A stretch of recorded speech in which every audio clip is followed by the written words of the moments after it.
새해 첫 번째 주일을 맞아서 만복의 근원이신 창조주 하나님의 사랑과 은혜와 평화가 우리 가운데 충만하길 빕니다. 한국교회는 일반적으로 오늘을 새해주일 또는 신년주일로 지킵니다. 하지만 주보에 나와 있듯이 교회력으로는 성탄절 후 두 번째 주일입니다. 지난주, 즉 한 해의 마지막 주일이었던 지난주일을 보통 송년주일로 지키지만 교회력으로는 성탄절 후 첫 번째 주일이었던 것과 같습니다. 그런데 성탄절 후 첫 번째 주일과 성탄절 후 두 번째 주일은 많이 다른데요. 그 이유는 성탄절 후 첫 번째 주일은 당연히 꼭 있습니다. 연말에. 그런데 두 번째 주일은 없는 해가 많습니다. 바로 주연절로 넘어갈 때가 많거든요. 그래서 그런지 제가 이번에 알게 되었는데 성탄절 후 두 번째 주일 성서일과는 가해나, 나해나, 다해나, 그러니까 이게 제가 3년 주기로 돌아간다고 그랬잖아요. 이어 A, 이어 B, 이어 C 이렇게 돌아가는데 이 3년 동안에 구약, 시편, 서신서, 복음서 이 모든 본문이 다 똑같습니다. 그러니까 제가 얼마나 곤란하겠어요.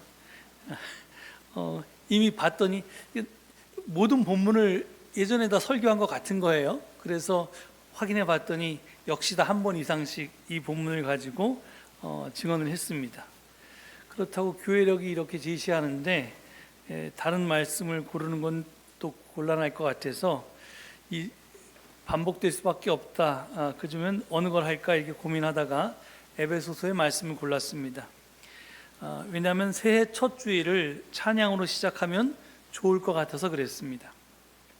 하지만 이게 저한테 좋을 수도 있고 나쁠 수도 있고 여러분한테도 좋을 수도 있고 나쁠 수도 있는데 제가 같은 본문으로 설교하면 옛날에 했던 설교의 내용이 반복될 수 있다는 사실을 꼭 기억하시기 바랍니다. 그래서 그냥 좀 여러분이 양해해 주시지 않으면 제가 너무 스트레스 받으니까 그러니까 그냥 옛날에 들었던 설교를 그냥 다시 한번 듣게 된다고 생각하시더라도 그냥 그렇게 못 들은 척하고 넘어가시면 좋겠습니다. 사람들은 누구나 묵은 해를 보내고 새해를 맞으면서 작년보다 올해가 더 나아지기를 기대합니다. 그리고 신앙인들은 그 기대를 새해 기도로 표현하기도 합니다. 연탄재 함부로 발로 차지 마라. 너는 누구에게 한 번이라도 뜨거운 사람이었느냐? 라고 하는 이 짧고도 강렬한 한 줄 시, 너에게 묻는다 라고 하는 이 시로 유명한 안도현 시인은 이 새해 아침 기도에 다음과 같은 새해 기대를 담았습니다. 새해에는 기도하는 마음으로 살아가게 하소서. 두 손을 모으고 무릎을 조아리고 어깨를 낮추어 살아가게 하소서. 나 자신과 내 가족의 행복만을 위해 기도하지 말고 한 번이라도 나 아닌 사람의 행복을 위해 꿇어 앉아 기도하게 하소서. 한 사람 한 사람의 기도가 시냇물처럼 모여들어 이 세상 전체가 아름다운 평화의 강이 되어 출렁이게 하소서. 이렇게 시작된 기도는 이게 첫 번째 연이고요. 무려 6연까지 아주 길게 이어집니다. 여러분들 한번 저 기도문을 인터넷에서 찾아보시고요. 새해가 시작될 때마다 저 기도문을 드리면 굉장히 좋을 것 같습니다. 저희가 새해 기도해야 될 거의 모든 내용들이 다 담겨 있습니다. 그리고 마지막에 이렇게 끝납니다. 새날은 기다린다고 오는 게 아니라 발벗고 찾아 나서야 오는 거라고 새해에는 자신 있게 말하게 하소서. 썩은 물은 나가고 맑은 물은 들어오게 하소서. 이 새해 기도인데 마지막에 아멘은 없어요. 그래서 안도현 시인 종교가 기독교인지 아닌지는 잘 모르겠습니다. 하여간 이 시의 제목은 새해 아침의 기도입니다. 예, 그렇습니다. 이 새로움이라고 하는 것은 그저 또는 거저 오는 것이 아닙니다. 낡은 것, 묵은 것과 결별하는 일에서부터 시작됩니다. 나 자신과 내 가족의 행복만을 위해 기도하던 낡은 내가 한 분이라도 나 아닌 사람의 행복을 위해 꿇어앉아 기도하는 새로운 나로 거듭날 때 비로소 볼 수 있는 것입니다. 그래서 시인은 새날은 기다린다고 오는 게 아니라 발벗고 찾아 나서야 오는 거라고 말합니다. 그런 뜻에서 기도는 수동적인 기다림이 아니라 능동적인 참여입니다. 이것을 달리 표현하면요, 내 기도가 성취되기를 바란다면 그 기도 내용에 맞게 행동해야 한다는 말이기도 합니다. 제가 기도에 대해서 강의할 때 말씀드린 적이 있는 것 같은데, 우리가 자동차 여행을 하기에 앞서 많은 사람들이 안전을 위해서 기도하잖아요. 하나님, 제 여행길을 지켜주세요, 이렇게 기도하고는 그 자동차가 출발하자마자 신호 위반하고 속도 위반하고 이런 걸 반복하면서 그 기도가 하나님께서 들어주시기를 바라면 그 기도가 어떻게 이루어질 수 있겠습니까? 따라서 우리가 드린 기도가 이루어지게 하려면 반드시 내가 드린 기도에 맞게 살아야 합니다. 여행의 안전을 위해서 기도했다면 운전하는 내가 신호도 잘 지키고 속도도 잘 지키고 차선도 잘 지키고 이렇게 행동해야지만 하나님께서 내 기도에 응답하실 수 있는 것입니다. 이런 뜻에서 기도는 말이 아니라 행동입니다. 제가 기도와 관련해서 한 가지만 더 언급하자면, 사람들은 누구나 무구내를 보내고 새해를 맞으면서 작년보다 올해가 더 나아지기를 기대한다고 했는데, 그 기대는 나 자신과 내 가족의 범위를 넘어서야 한다는 것입니다. 전쟁이 났는데 나와 내 가족만 평안할 수 있겠습니까? 기후위기로 창조 세계가 속절없이 무너져 가는데 지구의 온도가 다 올라가고 기후재난이 여기저기서 벌어지는데 내 가족만 그 위기 속에서 안전할 수 있겠습니까? 그럴 수는 없습니다. 그래서 이 세상과 세상 사람들은 그물망으로 촘촘히 연결되어 있어서 서로 영향을 미칩니다. 따라서 우리가 새해에 나아지기를 바라는 범위는 나와 내 가족에만 머문다면 그 기도는 결코 이루어질 수가 없습니다. 그래서 안도현 시인은 새해 기도의 그 내용을 그 6년 다 읽어보면 이기적이 아니라 굉장히 이타적인 내용으로 채워져 있고요. 그런 각 사람의 기도가 모이면 이 세상 전체가 탐욕의 흙탕물이 아니라 아름다운 평화의 강물로 출렁이게 되리라고 확신에 차서 노래하고 있는 것입니다. 저는 바로 이런 점에서 기도와 찬양이 통한다고 생각합니다. 참된 기도와 참된 찬양은 다른 세상을 꿈꾸게 하고 그 다른 세상을 위해 행동하게 하기 때문입니다. 기도가 아까 제가 말이 아니라 행동이라고 그랬잖아요. 찬양도 마찬가지입니다. 제가 예전에 이 에베소서 본문을 가지고 설교할 때 독일의 저명한 두 구약성 서학자가 찬양에 대해서 달리 해석한다는 것을 소개한 적이 있습니다. 한 사람은 게르하르트 폰 라트였고요, 다른 한 사람은 클라우스 베스터만이라는 사람이었습니다. 이 두 사람은 약간 이 찬양에 대한 개념을 달리 해석하고 있는데, 간단히 말하면 폰 라트는 찬양이라고 하는 것은 이스라엘 백성이 하나님의 구원 사건을 경험한 후에 그에 대해서 응답해서 부른 노래라고 그렇게 설명합니다. 이에 대해서 베스터만은 찬양은 단순히 하나님의 구원 사건에 반응하고 응답하는 감사의 노래가 아니라고 말합니다. 그럼 뭐냐? 베스터만은 이 찬양은 늘 아주 예전서부터 이스라엘 민족이 하나님의 구원 사건을 경험하고 거기에 대해서 찬양을 불러오긴 했는데, 그 찬양은 똑같은 찬양을 계속 부른 게 아니라 늘 변조되어 왔고 편곡되어 왔다라고 설명합니다. 그리고 이는 과거에 벌어졌던 하나님의 구원 사건을 같은 과락과 같은 노랫말로 반복해서 부른 것이 아니라 변조된 가락과 노랫말로 편곡해서 개사해서 부름으로써 지금 여기에서 자신들의 이야기를 담아낸 것이라고 말합니다.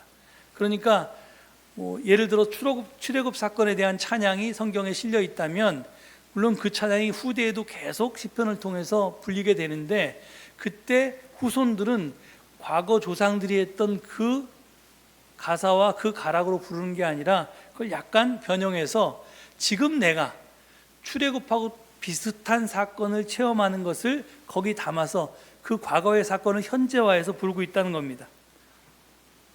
그래서 찬양하면서 이스라엘은 지금 여기와 다른 세상을 꿈꿨고, 그리고 그 찬양 속에서 다른 세상을 봤고 그 다른 세상을 경험했다고 말합니다. 그에 따르면 어차피 세상은 변하지 않는다고 믿는 사람은 찬양을 할 수 없습니다. 하나님께서 지금도 더 나은 세상을 만들기 위해서 노심초사하신다고 믿고 그 사역에 우리를 동반자로 부르셨다고 믿는 사람만이 찬양할 수 있다고 그는 말합니다. 그래서 오랫동안 미국의 흑인 노예들이 주인에게 매를 맞아가면서 우리 승리하리라, We shall overcome 이라는 노래를 불렀던 것은 그 노래가 자기들의 고단한 삶을 위로해주고 고통을 잊게 해줬기 때문이 아닙니다. 그들은 그 흑인 연가를, 그 찬양을 부르면서 실제로 자신들의 인권이 실현되는 세상으로 나아가는 행진에 참여하고 있다고 믿었습니다. 노래로 그치는 게 아니라 나는 지금 새로운 세상을 이 노래와 함께 세상으로 전진하고 있다, 이렇게 믿었던 것입니다. 아니, 그 찬양을 부르면서 그들은 실제로 그 행진에 참여했고 그 대열 안에 있었습니다. 여러분, 그리스도인은요, 지금과는 다른 세상이 가능하다는 것을 믿고 그 가능성을 현실화하기 위해서 투신한 사람들입니다. 그것을 위해서 지금 현재 나의 삶을 더 낫게 바꾸겠다는 의지와 희망과 그렇게 할 수 있다는 자신감과 믿음이 필요합니다. 나와 내 후손이 살아갈 세상이 지금보다는 더 살만한 곳이 되고 하나님 나라라는 이상에 좀 더 다가가고, 외롭고 소외된 가난한 사람들, 물질로나 정신과 영혼으로나 빈곤에 허덕이는 사람들이 풍요롭게 살아가는 세상을 만들겠다는 희망, 그리고 그런 세상을 만들 수 있다는 믿음과 자신감이 우리에게 절실하게 필요합니다. 왜냐하면 새로운 세상은 저절로 오지 않기 때문입니다. 그런데 찬양을 할 때 우린 그런 희망과 자신감을 가질 수 있습니다. 찬양은 새로운 가능성을 열어주는 노래이고요, 그 가능성을 현실화시킵니다. 찬양은 그동안 당연하게 받아들여 온 현실과 기존 질서를 뒤집어 엎을 힘을 우리로 하여금 갖게 해줍니다. 그렇습니다. 찬양은 원래 아름다운 가락과 판타지 같은 가사에 취해서 현실의 문제에서 나를 도피시키는 환각제가 아닙니다. 나를 척박한 이 땅에서 금빛 천상으로 이끄는 마술은 더더욱 아닙니다. 오히려 내 신분과 내 소명을 깨닫게 하고 나를 하늘에서 땅으로 내려오게 해서 하나님의 일을 하게 하는 출정가입니다. 그래서 제가 찬양과 경배라는 집회에서 거의 그 연예인들의 콘서트에 참여한 듯 황홀에 빠져서 찬양하는 사람들을 볼 때, 이게 원래 구약에서 이 이스라엘 민족이 찬양하면서 했던 것과는 본질적으로 좀 다르다, 이런 생각을 갖습니다.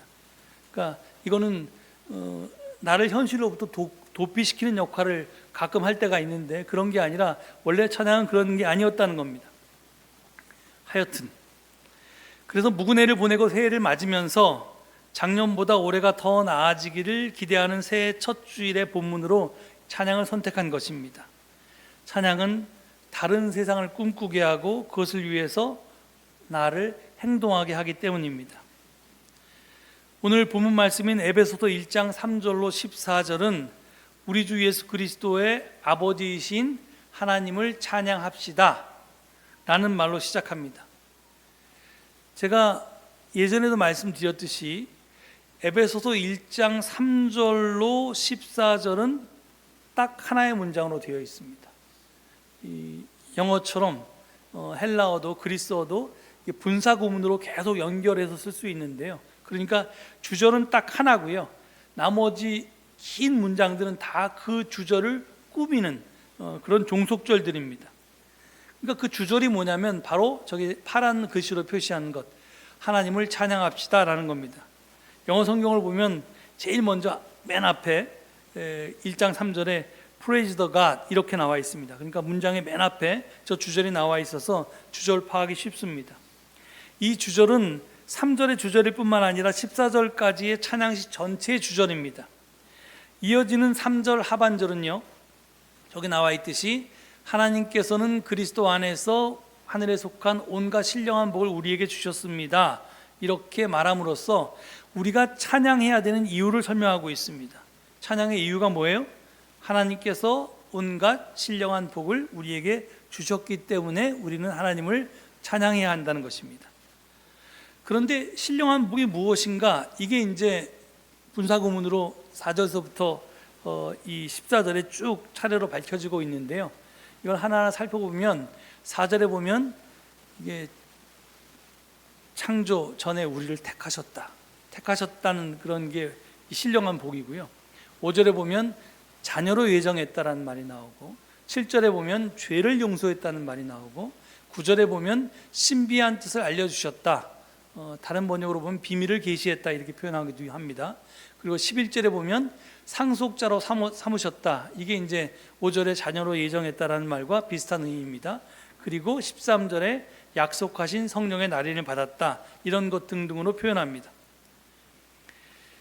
여러분 한번 저걸 쭉 보세요. 하나님께서 창세 전에 나를 택하셨다, 나를 자녀로 예정하셨다, 죄를 용서하셨다, 신비한 뜻을 알려주셨다, 상속자로 삼으셨다, 약속하신 성령으로 나를 인치셨다, 이런 표현들이, 이게 교회 오래 다니신 분들은 저게 너무나 익숙한 말들인데 저게 도대체 무슨 뜻입니까? 이렇게 설명하라고 하면 사실은 좀 주저주저하게 됩니다. 잘 알고 있는 듯 하면서도 또 전혀 알지 못하는 것 같기도 합니다. 교회에 다니면서 하도 많이 들어서 귀에 익숙하기는 한데 막상 설명하려면 뜬구름 잡는 것 같이 막연합니다. 제가 앞에서 뭐라고 그랬어요? 찬양은 새 세상을 향한 출정가라고 했습니다. 그런데 여러분 오늘 에베소서 1장 3절에서 14절의 말씀을 드리면서 그 찬양시를 읽고 막 가슴이 뜨거워지고 맥박이 요동치고 손과 발에 막 이 힘이 솟구칩니까? 안 그렇잖아요. 안 그런 이유가 뭐라고 생각하세요? 그 이유는 우리가 저 찬양의 내용을 이해하지 못하기 때문입니다. 우리 언어가 아니라 저게 1세기 또는 2세기 그리스도인들의 언어이기 때문에 그렇습니다. 찬양이 드려진 현장의 맥락, 컨텍스트를 모르기 때문에 그렇습니다. 우리가 만약에 그것을 알게 되면 전혀 다르게 들립니다. 그 찬양을 부른 이들의 형편과 처지를 알게 되면 우리의 가슴도 벅차오를 수 있고 우리의 맥박도 요동칠 수 있습니다. 본문에 그 찬양을 드린 이들은 이게 에베소서에 실려 있고, 에베소서가 학자들에 따르면 바울의 친서는 아니고 바울의 제자들이 쓴 거라고 그렇게 신약성서 학자들은 생각하는데, 하여튼 근데 여기에 지금 에베소서 1장 3절에서 14절에 실려 있는 이 찬양이 어디서부터 왔느냐? 원래 초대 그리스도인들이 이렇게 불렀던 그런 찬송시의 가사인가 아니면 에베소서의 저자가 썼는가에 대해서 이렇게 논쟁은 있지만 하여간 이게 굉장히 오래된 찬송인데, 하여튼 그가 바울이든 바울의 제자이든 아니면 초대 교인이건 간에 이 본문의 찬양을 드린 이들은 로마라고 하는 대제국이 세상을 지배하던 시절에 식민지 땅에서 시민권도 없이 살았던 사람들이었습니다. 소위 요즘 우리 젊은이들이 말하는 흙수저, 아니 어쩌면 이 흙수저마저도 없이 수저 없이 무수저로 태어난 그런 이들이었고, 밑바닥 민중이었고, 또 사회에서 아무 존재감이 없던 놈들이었습니다. 철학자 강신주가 이 계급 사회에서 사람을 두 가지로 분류하잖아요. 님이 있고 놈이 있다고. 좀 이렇게 존귀한 사람들은 님으로 대접받고 그렇지 않은 하찮은 사람들은 놈으로 취급받았습니다. 짐승 취급받았다는 거죠. 개, 돼지처럼. 이걸 이제 아무것도 아닌 것들처럼 이게 취급받은 겁니다. 그런데 이 아무것도 아닌 것들이 언제부턴가 스스로 내가 아무것도 아닌 것이 아닌가 봐, 이런 인식을 갖게 되었습니다. 그러니까 nothing이 아니라 내가 something일 수도 있고 아니면 everything일 수도 있어, 이렇게 생각하게 이르렀습니다. 이 인식이 저들의 삶에 활력을 주었고 기쁨을 주었습니다. 왜 저들은 저런 생각에 이르렀을까요?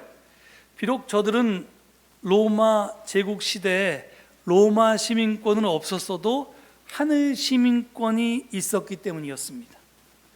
나는 하나님의 가족이다 라고 하는 자의식이 생겼기 때문입니다. 처음에 저들은 세상에 태어나면서 버려졌다고 생각했습니다. 이번 생은 폭망했어, 이렇게 얘기하는 것처럼 내가 귀족으로 태어나지 않고 이렇게 쌍놈으로 태어나서 나는 이번 생에 죽었다 깨어나도 아무것도 할 수 없어, 이렇게 버려졌다고 생각했는데, 그런데 그게 아니라 나는 세상 창조 이전에 택함을 받았다는 생각을 하게 이르렀습니다. 하나님의 아들과 딸로, 신의 가족으로, 하나님 나라의 상속자로 나는 예정되었다, 나는 그렇게 예정되었던 사람이다 라는 자의식을 갖게 되었습니다. 내가 미운 오리 새끼인 줄 알았는데 실은 백조였다라고 하는 것을 깨달았던 것입니다. 비록 지금 땅에 살고 있지만 실제로는 하늘 백성이었습니다. 그것을 깨닫고 나니까 이제 세상이 더 쉬운 자신이 아무것도 아니라고 하는 허위의식, 너는 놈이야 님이 아니고 라고 하는 그런 허위의식, 그런 죄의식에서 해방되었습니다. 저들은 하늘에서 쫓겨난 시민이 아니었습니다. 세계 구원이라고 하는 하나님의 비밀 계획을 하나님과 함께 성취하고자 땅으로 파견된 하나님의 동역자들이었습니다. 그 증거는 그들이 약속된 성령을 받은 것이었습니다. 내가 하나님의 자녀야, 상속자, 이런 모든 게 성령이 나와 함께 한다는 걸 통해서 내가 확신하게 됐다는 겁니다. 저들이 이런 깨달음에 이르게 된 결정적인 계기는 예수 그리스도 때문이었습니다. 예수는 저들처럼 아무것도 아닌 것으로 살다가 제국의 십자가에서 아무것도 아닌 것으로 끽소리 못하고 죽임을 당했습니다. 하지만 하나님께서는 그런 그를 다시 일으켜 세우셔서, 즉 부활시키셔서 예수에 대한 세상의 평가와 처사를 뒤집어 엎으셨습니다.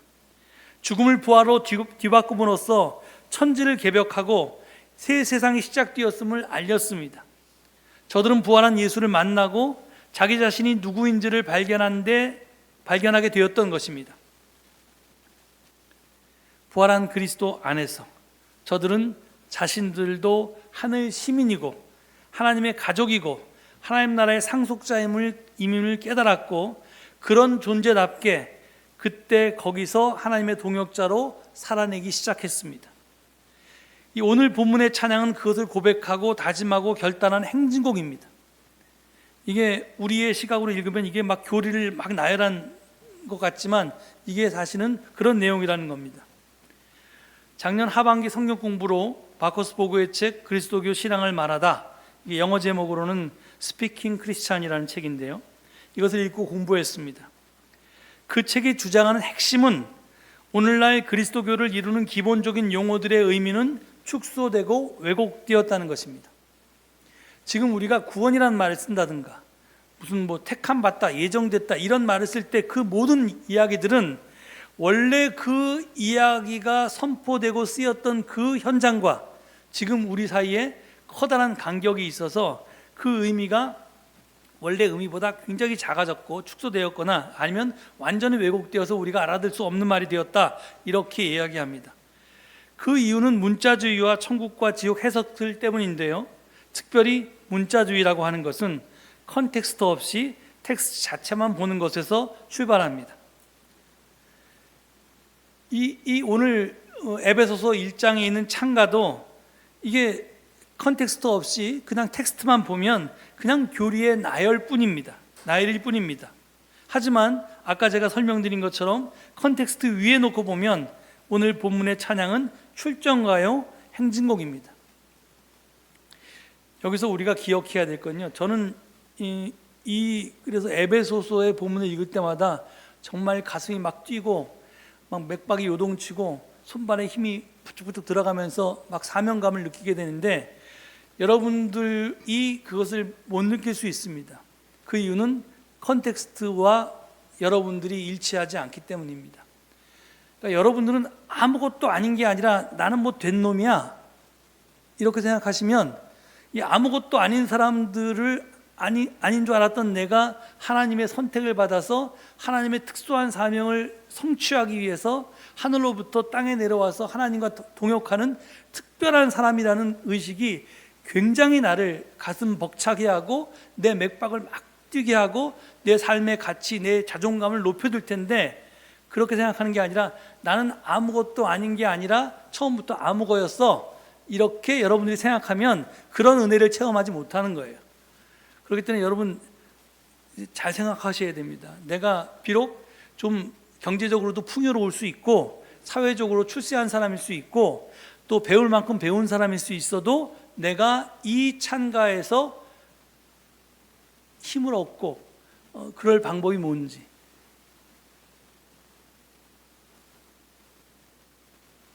그 답은 오늘 안 드리고 다음에 제가 한번 드리겠습니다. 제가 제 증언에서 몇 번에 걸쳐서 티쿤 올람이라는 말을 소개했었습니다. 히브리어로 티쿤은 고치다라는 뜻이고요, 올람은 세계란 뜻입니다. 그래서 티쿤 올람은 세계를 고치다라는 말입니다. 이게 유대인들의 교육 사상이라고 하는데요, 유대인들은 자녀들에게 네가 태어날 때의 세상보다 네가 떠날 때의 세상이 더 아름다울 수 있도록 살라고 가르친답니다. 그러니까 네가 태어나서 이 세상이 조금이라도 너 때문에 좋은 세상으로 변하게 하는 것이 네 삶의 목표다. 그러니까 유대인들의 삶의 목적은 세상을 고치는 것, 세상을 개선하는 것입니다. 그들이 정말 그렇게 사는지는 잘 모르겠습니다. 하지만 이 뜻만큼은 우리가 새길 필요가 있을 것입니다. 우리 삶의 목적, 우리 삶의 존재 이유는 무엇일까요? 하나님께서 태초에 천지를 창조하시고 보시니 참 좋다고 하셨던 세상은 인간의 탐욕으로 인해서 망가졌습니다. 하나님은 그 망가진 세상을 고치고자 하십니다. 하나님께서 우리를 부르신 이유가 바로 그것입니다. 망가진 세상을 고치라는 것입니다. 우리가 묵은 해를 보내고 새해를 맞으면서 작년보다 올해가 더 나아지기를 기대합니다. 망가진 세상이 조금이라도 고쳐지기를 소망합니다. 하지만 그것이 근거 없는 희망에 그치지 않으려면 행동해야 합니다. 그리고 그 행동은 세상을 고치는 데만 집중하지 말고 먼저 나를 고치는 일에서부터 시작해야 한다는 것을 여러분 꼭 기억하시기 바랍니다. 우리처럼 진보적인 교회의 약점은 여기에 있습니다. 세상은 고치려고 하면서 자기는 고치려고 하지 않습니다. 그래서 제가 우리 교회 신앙 고백을 작성할 때 이렇게 시작합니다. 우리는 혼자가 아닙니다. 우리는 하나님 안에 있으며 하나님과 함께 우리와 세상을 변화시켜 나갑니다. 제가 이 앞에 우리와라는 걸 먼저 넣었습니다. 내가 변해야 된다는 겁니다.